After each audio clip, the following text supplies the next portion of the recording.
कोल्हापूरच्या पंचगंगा नदीनं इशारा पातळी आता ओलांडलेली आहे आणि तिची वाटचाल आता धोका पातळीकडे सुरू झालेली आहे। सध्या पंचगंगा नदीची पाणी पातळी 39 फूट 6 इंचावर पोहोचली आहे। पंचगंगा नदीची धोका पातळी ही 43 फूट इतकी आहे। पंचगंगा नदीचं उगमस्थान असणाऱ्या प्रयाग चिखली इथून कोल्हापूर जिल्ह्यातील पूर परिस्थितीचा आढावा घेतलाय आमचे प्रतिनिधी प्रताप नाईक यांनी। कोल्हापूरच्या पंचगंगा नदीने इशारा पातळी ओलांडलेली आहे, तिची वाटचाल धोका पातळीकडे सुरू आहे। मी उभा आहे कोल्हापुरातल्या प्रयाग चिखली परिसरात। आपण पाहू शकतो की पंचगंगेचा जिथून उगम होतो हेच प्रयाग चिखलीचं ठिकाण। या ठिकाणी आपण जर पाहिलं तर कुंभी कासारीचं हे पात्र आहे। कशा प्रकारे मोठ्या प्रमाणात हे पाणी आजूबाजूच्या शेतीमध्ये विस्तारले हे दिसून येते। तर दुसरीकडे जर आपण पाहिलं तर भोगावती आणि तुळशी याचं पात्र देखील मोठ्या प्रमाणात या ठिकाणी विस्तारल्याचं दिसून येते। एकूणच आपण पाहतो की 5 नद्यांचा संगम होऊन या ठिकाणी पंचगंगा पुढे प्रवाहित होते।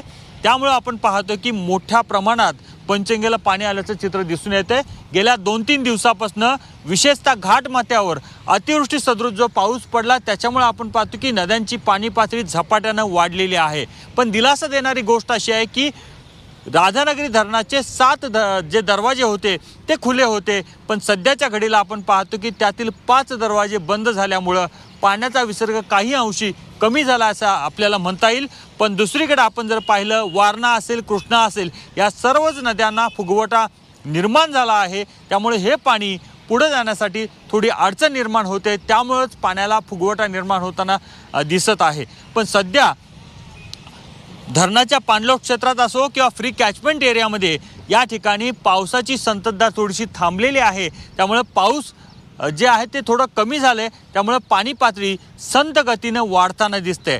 एकूणच आपण पाहतो की या सर्वाच्या पार्श्वभूमीवर प्रशासनानं नदीकाठच्या गावांना सतर्क राहण्याचे आदेश दिलेत। इतकंच नाही तर अनेक लोकांना स्थलांतर व्हा अशा प्रकारच्या सूचना दिलेल्या आहेत। प्रशासन पूर्णतः कोल्हापूरच्या पूर परिस्थितीवर लक्ष ठेवून आहे।